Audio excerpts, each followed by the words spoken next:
comfort zone. Yung dating place of service, nagiging place of slumber na. His eyes were becoming so weak that he could barely see. Ito pong verse na to, ng verse 2b, totoo po ito na humihina na yung paningin ni Eli. Marahil malabo na or hindi na siya makakita. Pero ito po ay may spiritual meaning din. Isang leader ng Israel po si Eli na dapat tagapagdala ng liwanag, pero nawalan po siya ng paningin. Hindi po ng mata, kundi ng discernment. Wala po siyang spiritual sensitivity. Bakit? Kasi yung mga anak niya, ano pong nangyari? Nagkakasala na yung anak niya pero tahimik lang siya. Wala siyang ginagawa. Alam niya na yung kasalanan na ginagawa nung kasama niya, pero tahimik lang siya. Sabi mo sa katabi mo, huwag kang tahimik. Huwag tayong maging katulad nito. Sabi, Eli, his eyes were becoming so weak. Mahina na yung discernment. Wala na siyang spiritual sensitivity. Kapag napagod ka sa ministry, kapag naging routine na lang yung paglilingkod po natin sa Diyos, madalas hindi mo na rin naririnig o nakikita ang ginagawa niya.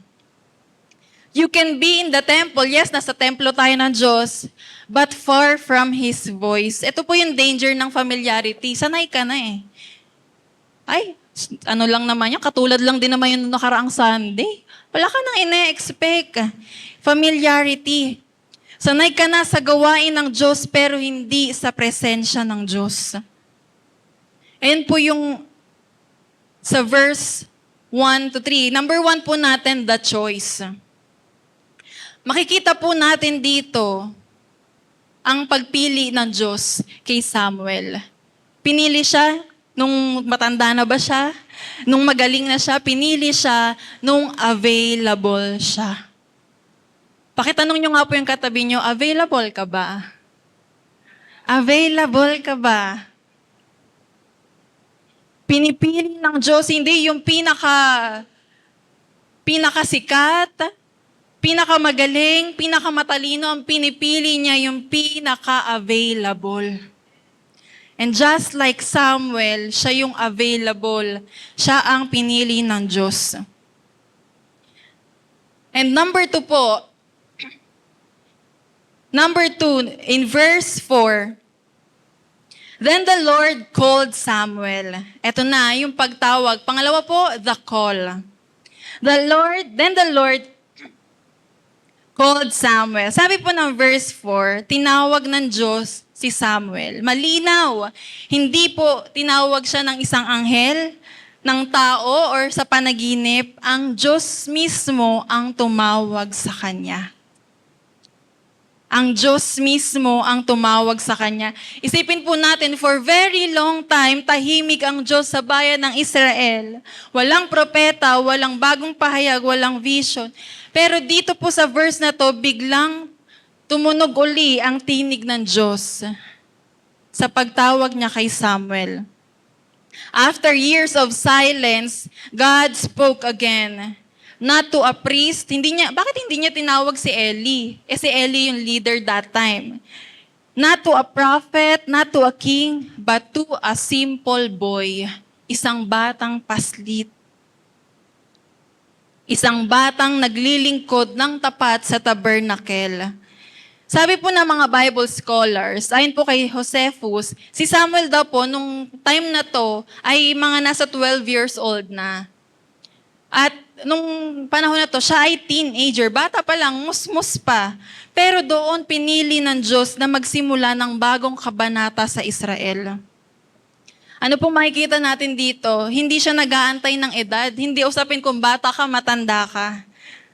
Katulad po ng sinasabi ko kanina, ang tinitignan niya, available ka ba? Kapag tinawag ka ba niya, handa ka bang sumunod agad? Hindi mo kailangang maging matanda o bata para marinig si Lord.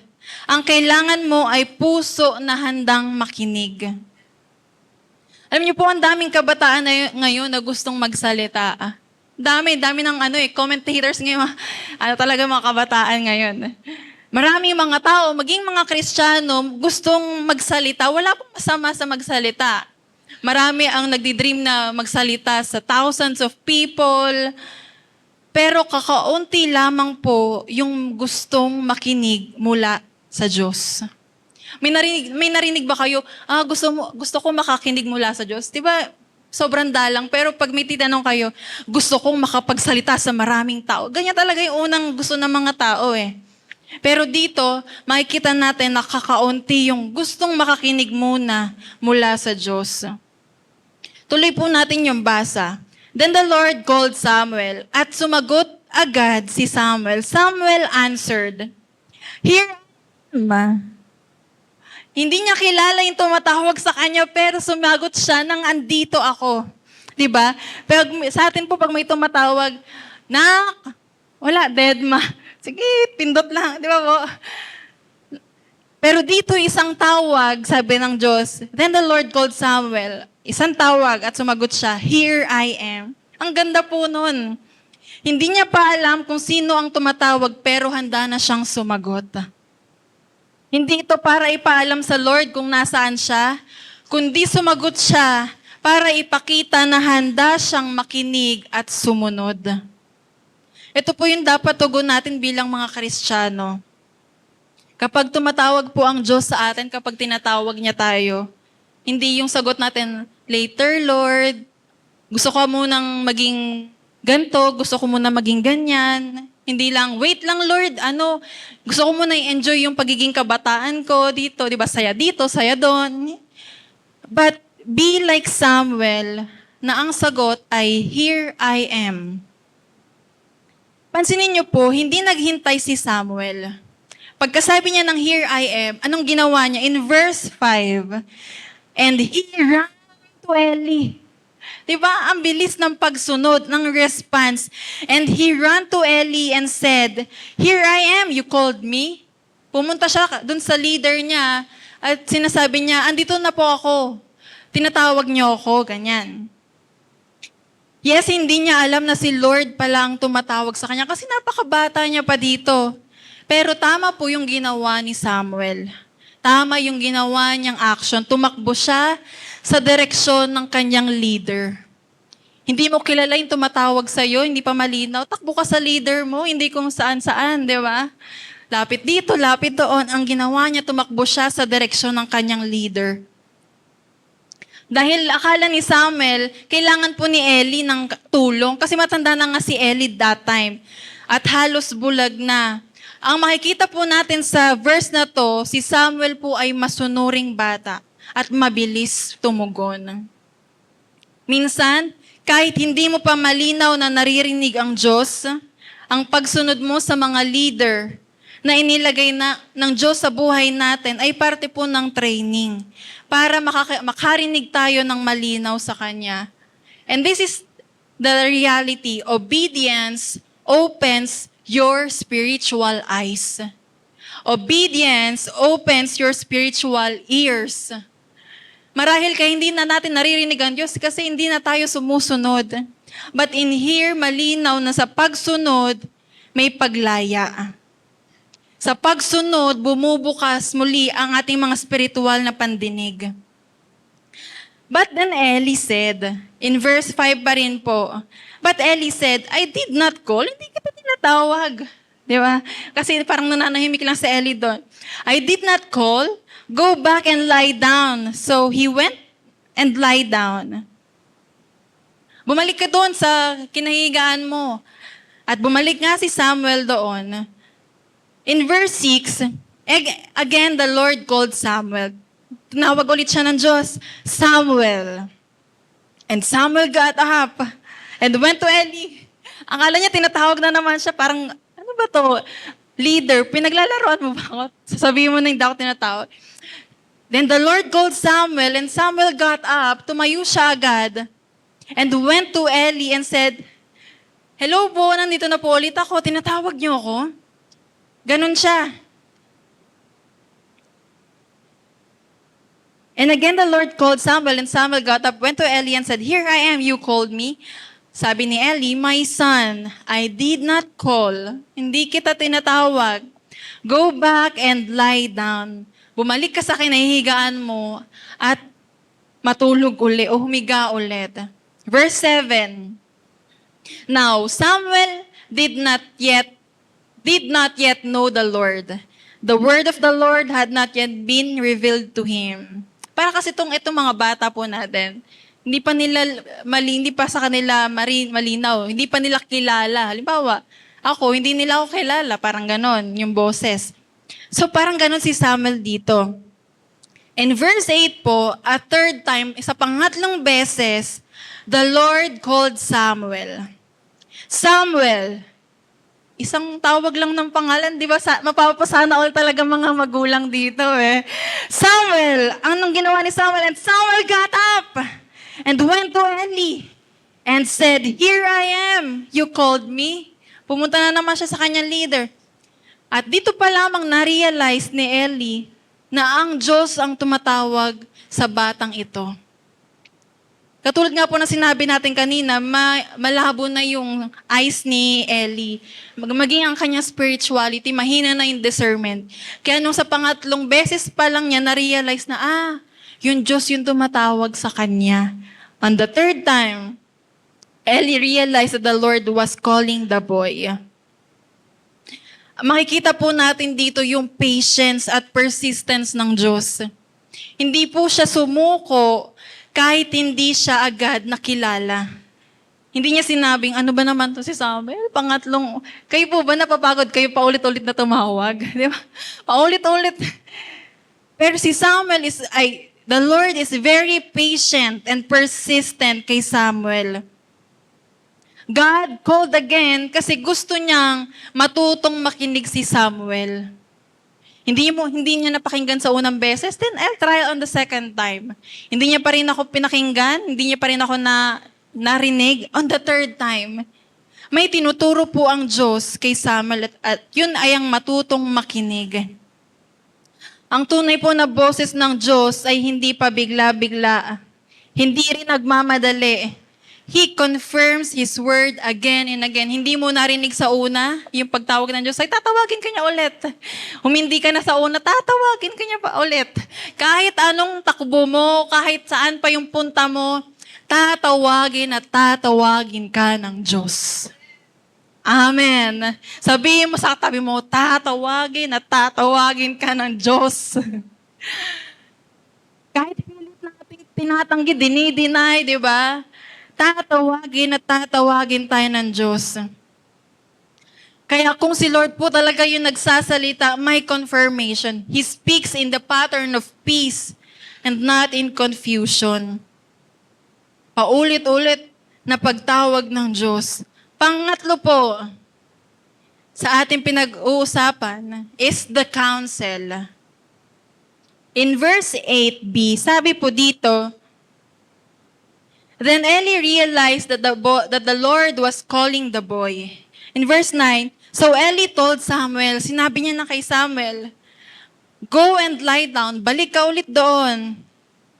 And if he calls you, say, speak Lord, for your servant is listening. Nung sa pangatlong lapit ni Samuel kay Eli, at na-realize na ni Eli na ang Diyos ang tumatawag sa kanya, sabi ni Eli, isang matalinong payo ng isang leader. Sabi niya, bumalik ka sa kinahihigaan mo. At kapag may narinig ka ulit na boses, ang sasabihin mo, magsalita ka, Panginoon, ang iyong lingkod ay nakikinig. Pagamat mahina na yung discernment ni Eli, pero andun pa rin yung wise counsel, yung matalinong pagpayo. Matapos po ang 3 beses na tawagin si Samuel, saka lang na-perceive ni Eli na si Lord pala yung tumatawag. Matanda na siya, yes, halos bulag, pero kahit papaano, alam niya pa rin at kilala niya pa rin yung boses ng Diyos. Yung mga leader po natin, kahit may mga kahinaan, yes, may kahinaan, pero sila po yung ginagamit ng Lord para i-guide tayo sa tamang direksyon. Hindi perfect si Eli, pero ginamit siya ng Diyos para turuan si Samuel na makinig. Ito po yung unang payo ni Eli.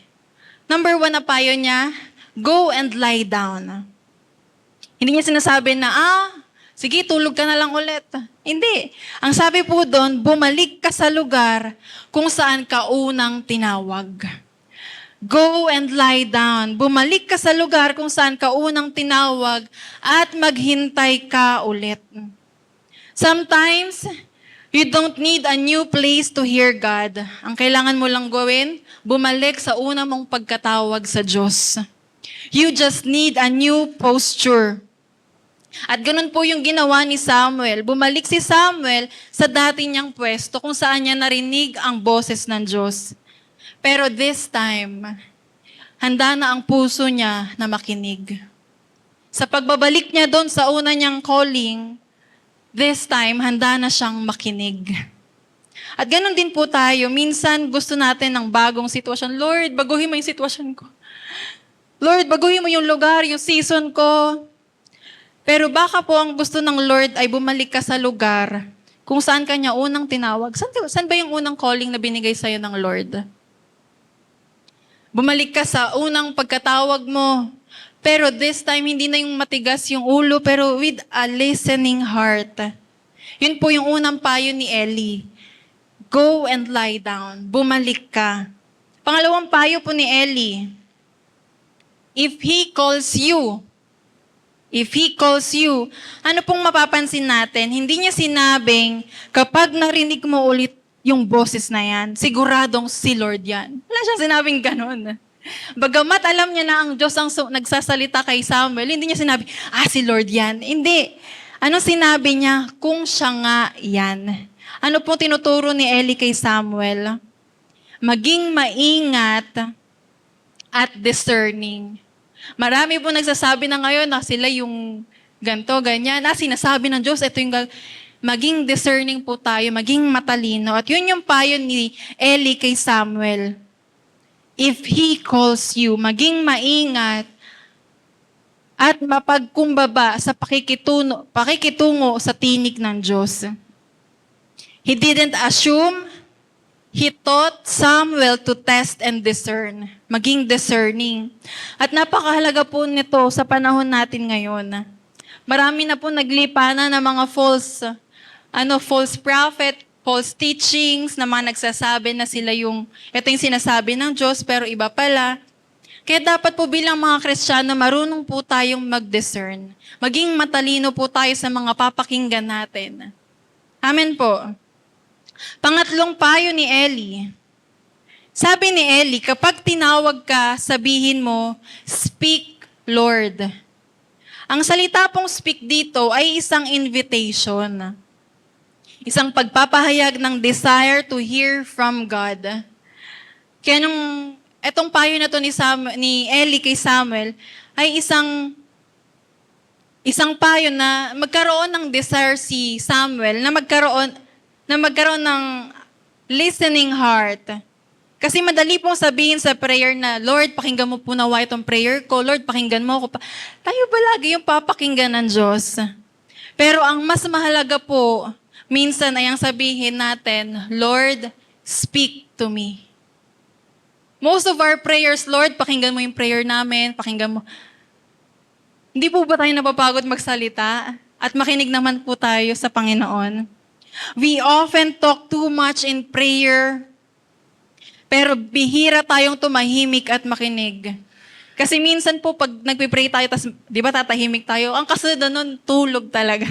Ay, kinabukasan na yung amen. Di ba?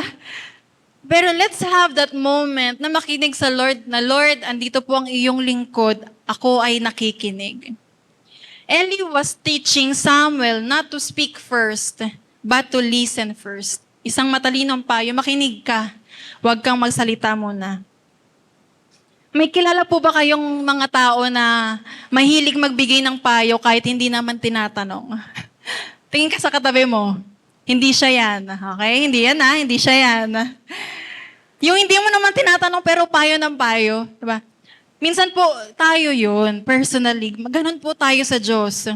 Tayo pa yung nagsasabi ng kung ano yung dapat gawin ng Diyos. Lord, gawin mo to Lord, please, pakiayos to, ganto ganyan. Tayo yung, hindi naman hinihingi yung payo natin, pero tayo yung payo ng payo.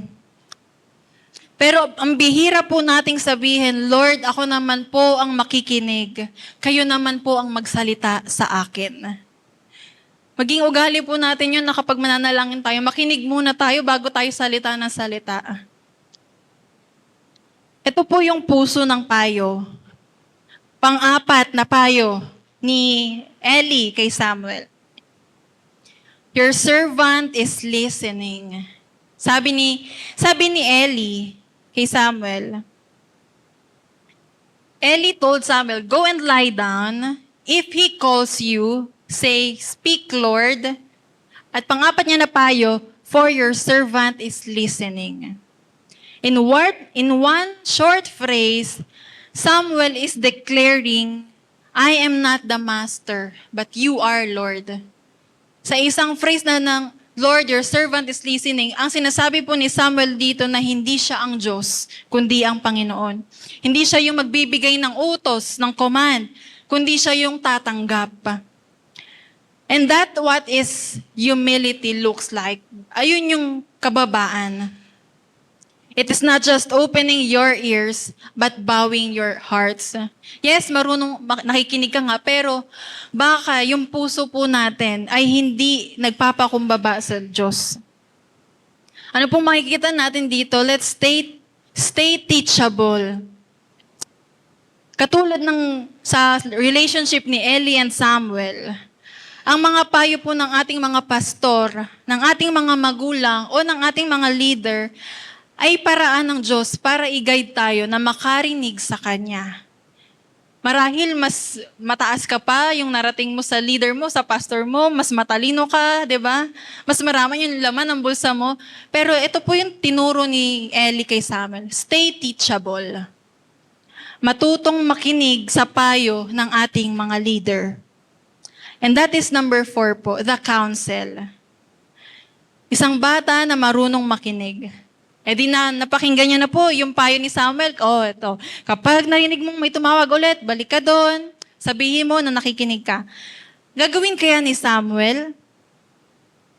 In verse 10 po, number 4, the challenge.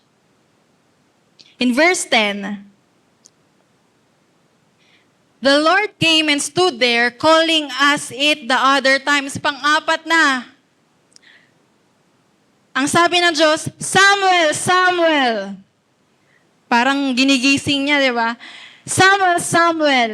Then Samuel said, speak, for your servant is listening. Isang batang marunong sumunod. Grabe po ito. This is not just a voice, but an invitation, willing and available si Samuel to hear from the Lord. At kapag pinosisyon po natin ang ating sarili sa harapan ng Diyos na handang makinig, ipoposisyon niya rin ang sarili niya sa atin na handang magsalita.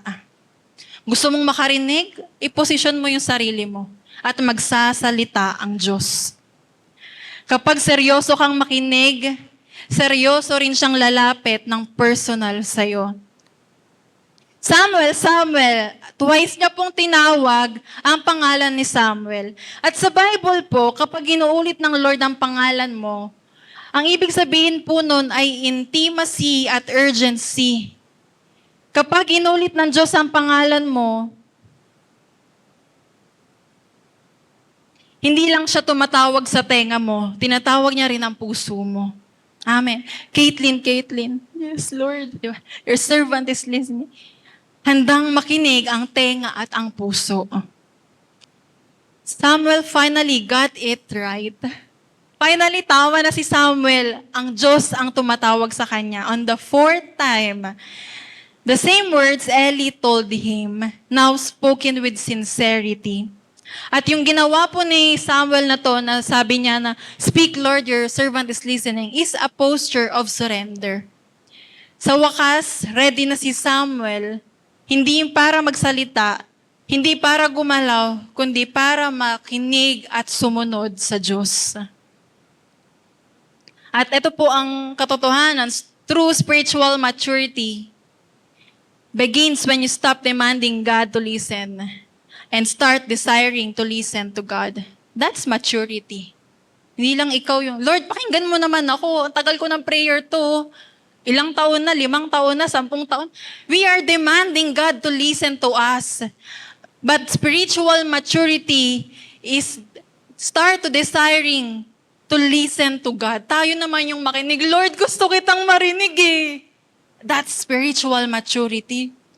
Magsalita ka naman sa akin, Lord. Oh, ang tagal-tagal ko nang hindi naririnig yung boses mo.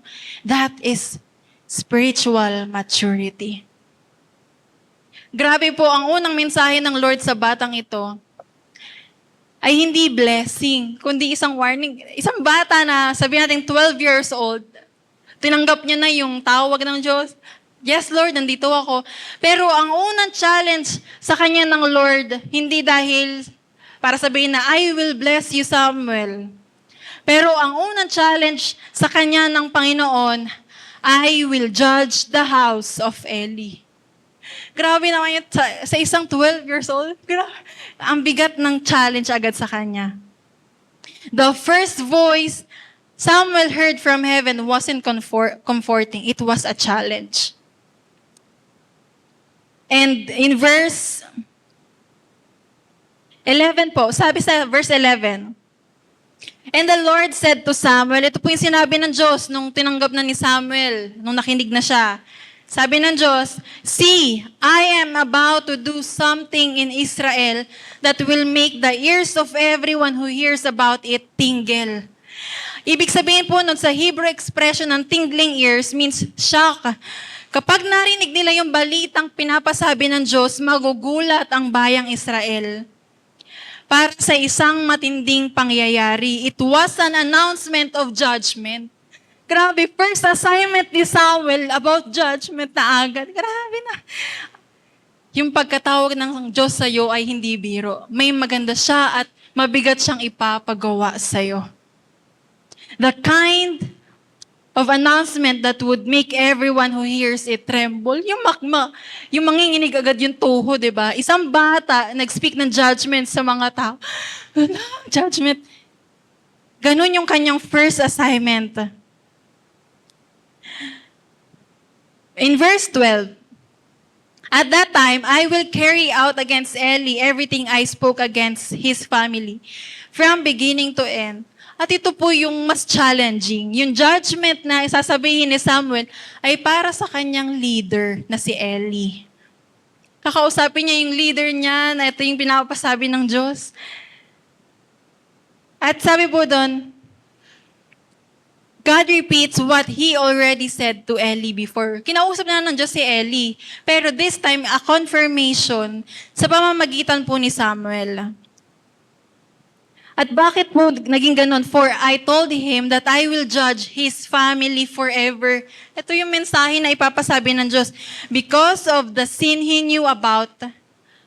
Bakit sila i-judge? Kasi alam ni Eli yung kasalanan ng kanyang mga anak.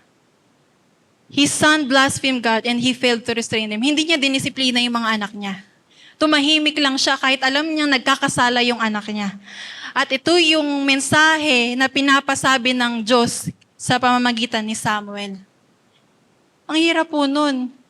Kakausapin mo yung leader mo, kakausapin mo yung mas matanda sa'yo, mas matagal na sa ministry, para sa isang judgment ng Lord. Ang ugat po ng problema ay ang mga anak ni Eli. Gumagawa ng kalaswaan sa templo. Ginagamit po nila yung mga banal na gawain para sa sarili nilang kapakanan. At ang mas malalim po dito, ang Diyos ay hindi lang hinahatulan ng kasalanan ng mga anak. Sila naman yung nagkasala yung anak. Pero kundi pati ang kawalan ng disiplina ng ama. Nadamay yung tatay kasi hindi niya dinisiplina yung kanyang anak. Leadership without correction is negligence. Love without discipline is compromise. Alam ni Eli na mali, pero nanahimik siya.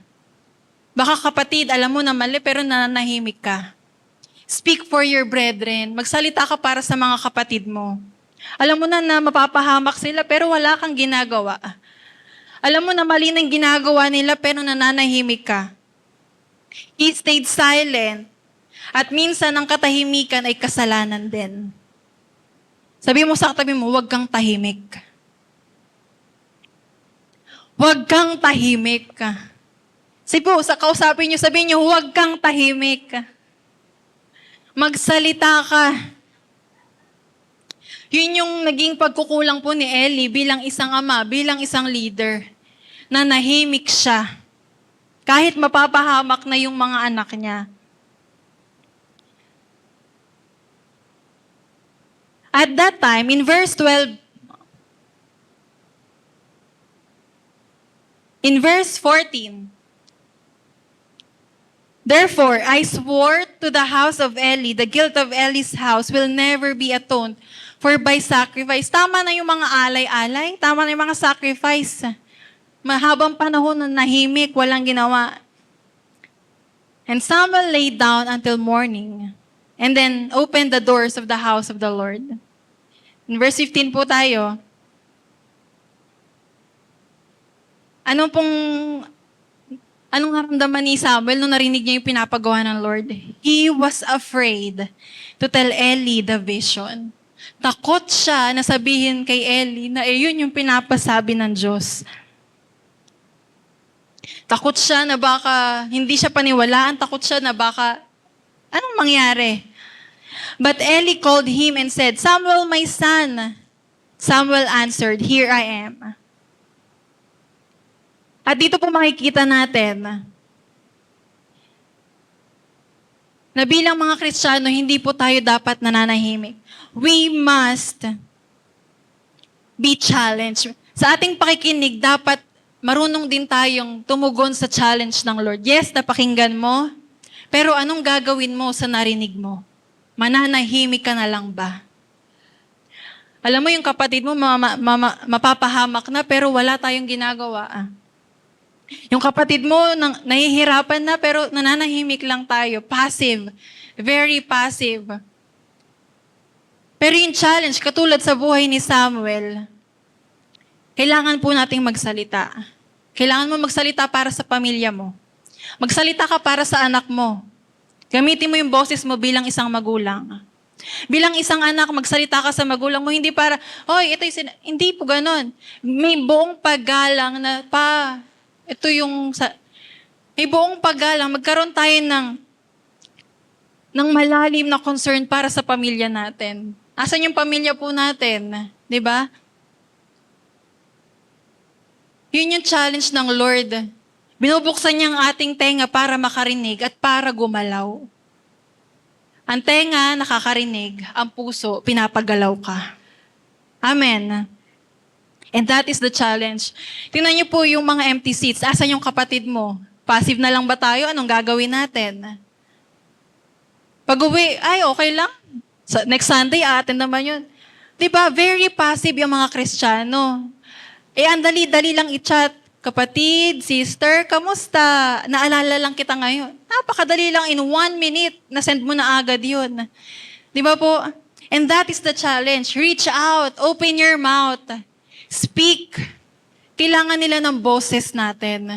Kailangan nila ng isang boses ng Kristiyano, ng isang pagsunod mula sa Diyos.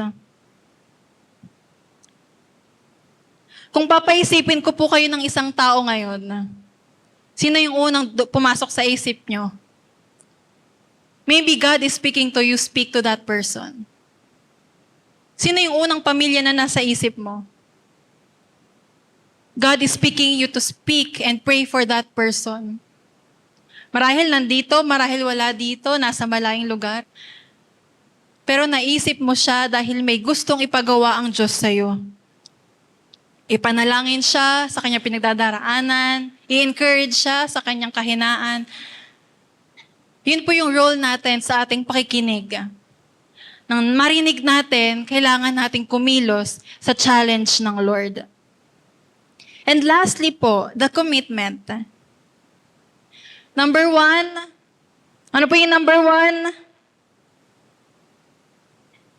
The choice, ang pagtawag kay Samuel. Ikaw, kapatid, ay tinawag ng Diyos. Sabi mo sa kapatid mo, tinawag ka ng Diyos. Sa iyong pangalan. Hindi nagkamali ang Diyos. Sa pangalan mismo natin tayo tinawag. Pangalawa, the call. Pinili ka niya, tinatawag ka niya. Pangatlo, binibigyan niya tayo ng mga leader na napapayuhan tayo ng tama. At pang-apat, china-challenge ka niya ngayon na magsalita para sa kanyang bayan, para sa kanyang mga anak.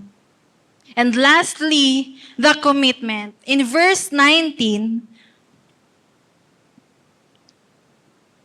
talon po tayo ng verse 19. Then the Lord was with Samuel as he grew up. And he let none of Samuel's words fall down to the ground. Ganun ka-powerful yung salita ng Diyos kay Samuel dahil sa kanyang pagsunod sa Diyos. Ibig sabihin po, bawat salitang sinasabi ni Samuel ay totoo at tapat. Dahil magaling siya, hindi. Kasi tapat din siya sa salita ng Diyos. Tapat siya sa salita ng Diyos. Kapatid, open your Bible again. Hindi lang pag Sunday.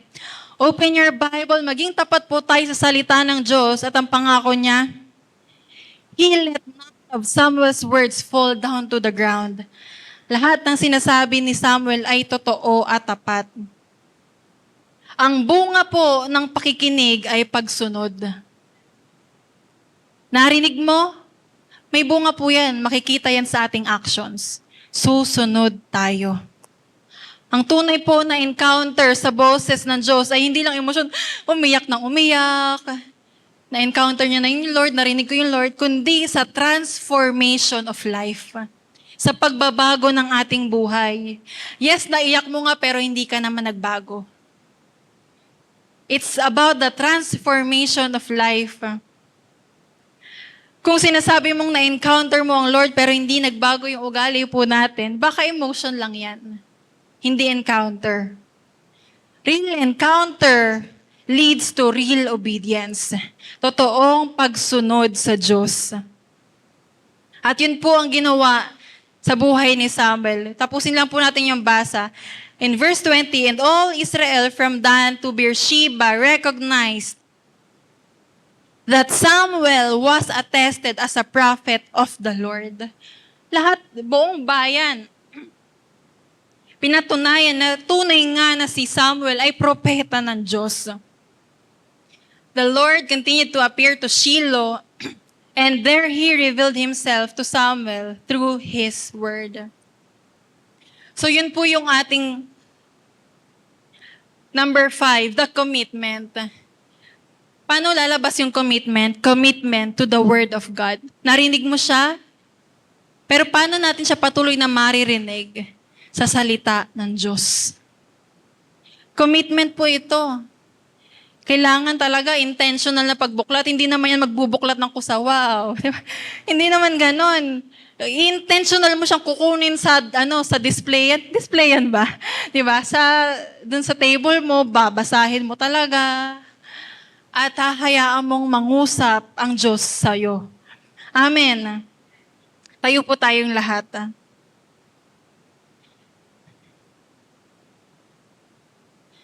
Ito pong mensahe ng Diyos sa atin sa umagang ito. Hear from God again. Ang dami pong noise and distraction ng mundo natin ngayon, ng society natin, sobrang distracting. Yung business natin, maghapon tayo sa trabaho, tas pag-uwi, panibagong kabisihan na naman, wala na tayong oras makakinig sa Panginoon. Pero ito pong kwento ni Samuel is a beautiful reminder kung paano po tayo makakarinig ng mainam, ng malinaw muli mula sa Diyos.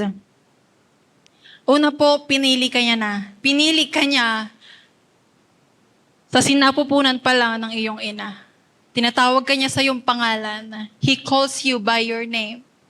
Kung si Samuel, tinawag niya Samuel, Samuel. Ngayon, tinatawag ka niya sa iyong pangalan. Tinatawag ka niyang malinaw sa iyong pangalan, Caitlin, Caitlin. At pangatlo, binibigyan niya tayo ng mga leader, mga tao na papayuhan tayo sa anong dapat nating gawin.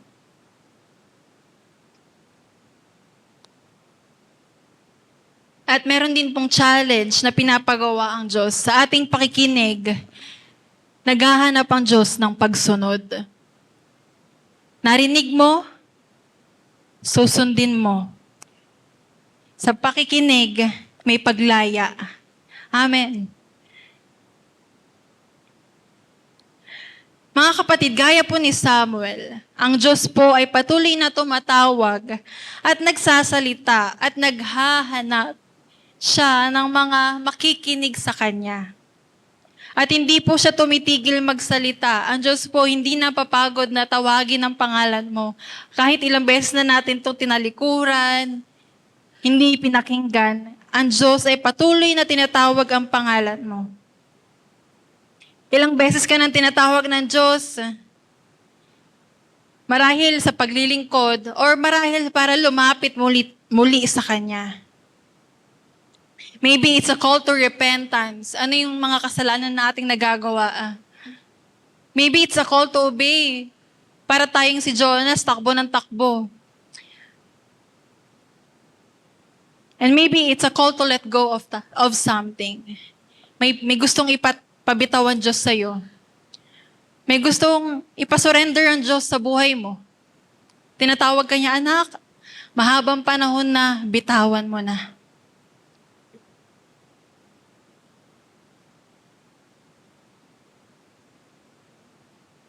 At marahil po, gaya ni Samuel, nalilito ka kung si Lord ba talaga yon. Ang maganda pong balita, God doesn't stop calling. Tatawagin niya ang pangalan mo hanggang sa matutunan mo ng makinig sa Kanya. Hanggang sa makilala na ng puso mo yung boses ng Diyos. Maybe distracted po tayo ng kabisihan sa buhay, ng disappointments, ng disconnection. Pero ngayong umaga po, sinasabi ng Lord, Samuel, Samuel. Pero this time, tinatawag niya ang pangalan mo. Your name. At meron po siyang pinapagawa. Sige po, pikit po tayong lahat. Panginoon, patuloy ka pong mangusap sa amin sa umagang ito. Nais naming marinig muli ang iyong tinig, ang iyong boses, not by audible, but Lord, mangusap ka sa aming mga puso. Maglagay ka ng mga tao. Sino po yung mga taong nilalagay mo sa aming mga puso para ipanalangin, para iluhod muli sa iyo? Lord God, ayaw namin maging complacent, walang ginagawa. Gusto namin, Panginoon, na marinig namin ang tinig mo at pakilusin kami nito. Lord, right now, maglagay ka ng mga tao sa aming puso. Speak to God. Speak to God right now. May mga tao siyang nilalagay sa puso mo para ilapit sa Kanya. Nakatulad ni Propeta Samuel upang magsalita, magbigay ng babala, magsalita for a call of repentance, for a call of obedience, and of letting go of something.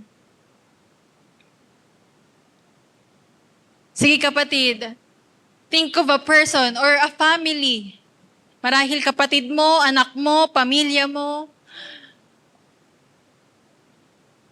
Katulad ng bayang Israel, kailangan nila ng Samuel na marunong makinig at tumayo at sumunod sa Diyos.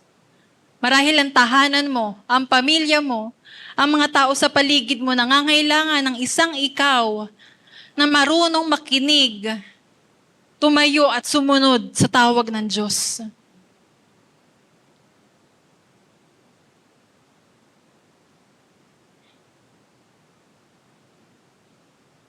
Come on, speak to God.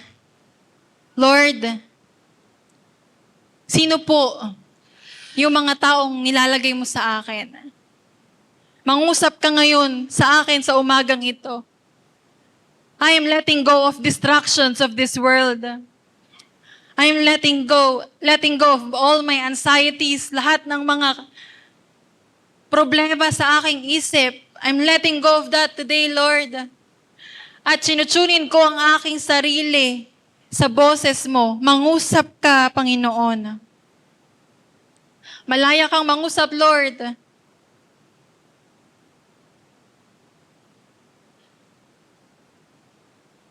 God is speaking to you. Be sensitive in your heart. May nilalagay ang Diyos sa puso mo. May nilalagay ang Diyos na tao sa puso mo. Ipanalangin mo. Ibukas mo ang bibig mo. Magsalita ka para sa kanila. May inilalagay ang Diyos na tao, pamilya sa puso mo.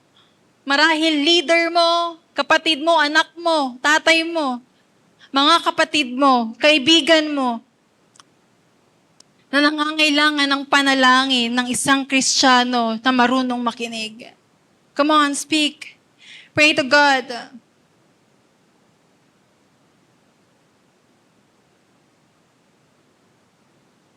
We are available, Lord. We are available today. Your servant is listening. Speak. Speak in our hearts. Speak today, Lord. May kinakausap ka sa amin. May sinasabi ka sa aming mission. May nais kang ipagawa sa amin bilang mga Kristiyano. Hindi lamang kami pang-apat na sulok ng simbahang ito. Hindi lamang kami para sa loob ng building na ito, kundi may pinapagawa ka sa labas. May pinapagawa ka sa aming mga tahanan, sa loob ng ministry, sa loob ng aming mga ng aming mga trabaho. May pinapagawa ka sa amin, Panginoon. Allow us to be sensitive sa boses mo, sa pagtawag mo sa aming mga buhay. Thank you, Lord. Can we move around and pray for one another? Lapitan niyo po yung nilalagay sa inyo ng Lord. Marahil yung tao na to nangangailangan ng isang panalangin of encouragement. Come on, move around. Galaw po tayo. Pulong mo'y natatangi. Move around. Let's move around. Let's pray for one another. Puso ko'y tatahan.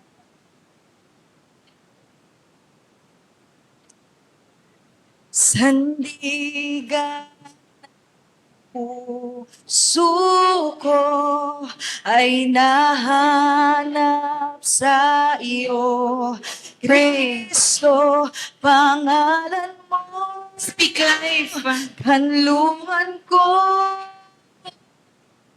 Sandigan ng Speak. puso Speak ko encouragement. ay nahanap sa iyo. Kristo, pangalan mo, kanlungan ko, kailan pa Be a mouthpiece of God. Declare.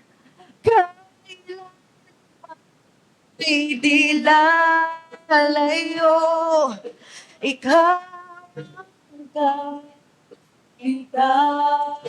Declare to that person.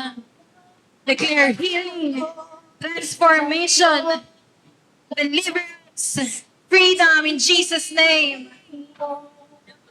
Ako'y ligtas, yung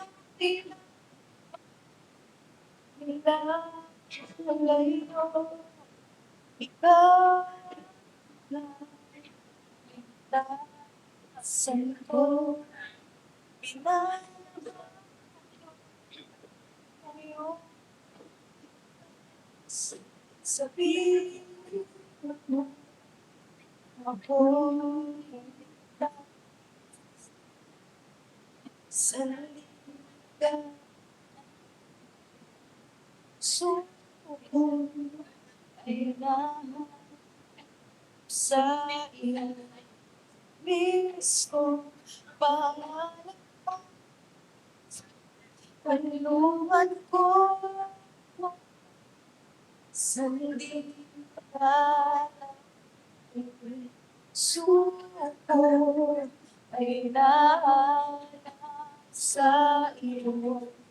Kristo, pangalan mo, kanlungan ko, kailan pa man, kailan pa man, kailan pa man, kailan.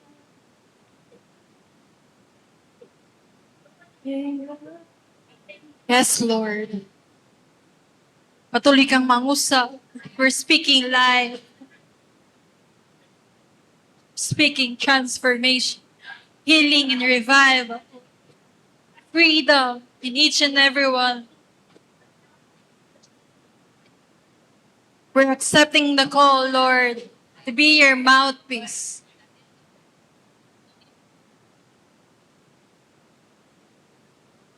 Worship Jesus. Thank you, God. Good morning.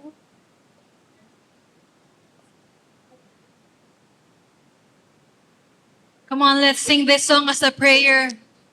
Mausap Usap ka, mo, Diyos. lingkod mo'y nakikinig sa ingay Sing this as a prayer. bulong mo'y pag-asa'y ikaw, sa'yo puso ko'y itatahan.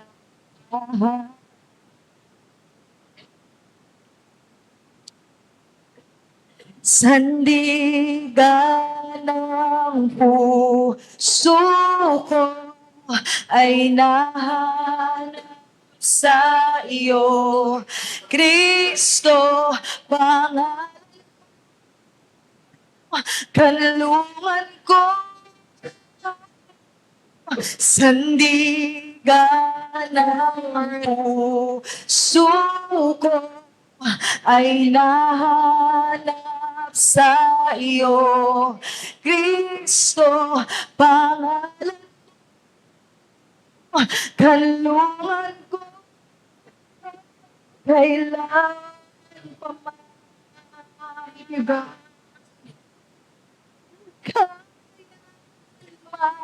may dilang alayo, ikaw ang kaligtasan ko, binabalo ng iyong lakas sa piling mo, ako'y ligtas. Panginoon, sa umagang ito, salamat po sa iyong pangungusap sa amin. Salamat sa iyong mga salita na nagbigay sa amin ng paalala na tunay nga, O Diyos, na hindi ka napapagod na tawagin kami. Kahit anumang ingay ng mundo na pilit na humaharang sa aming pakikinig sa iyo, hindi ka nagbabago na kami patuloy tawagin muli, pabalik sa iyong presensya. Lord, bilang iyong mga anak, we are now saying, Lord, here I am. Lord, here I am. Your servant is listening. Kami makikinig sa iyong tinig, Panginoon. Kausapin mo kaming muli ng malinaw sa aming mga puso. Lord, ilayo mo kami sa distractions ng mundo, sa ingay ng paligid, ng problema, Panginoon. At ngayong umagang ito, ibalik mo kami sa kapayapaan ng iyong presensya. Sa pagyakap ng iyong presensya, Panginoon. Lord God, thank you for your word. Thank you for the power of the Holy Spirit na nasa bawat isa, Panginoon. Lord God, hindi lamang matatapos ito rito, kundi araw-araw naming ninanais na marinig ang iyong tinig. Araw-araw naming nais na makarinig mula sa iyo. Handa kaming magpagamit, Panginoon. Handa kaming sumunod sa mga ipapagawa mo sa amin. Here we are, Lord. Your servants are listening. We continue to pray for revival in this church. Just like Prophet Samuel, Lord, may pinapagawa ka sa amin. Pinapabukas mo ang aming mga bibig para sa aming mga kapatid. Pinapabukas mo ang aming bibig para sa aming pamilya. Kami ay may magsasalita ng buhay. Kami ay nagsasalita ng kapayapaan sa Pilipinas. Kami ay nagsasalita ng kalayaan sa bayang ito.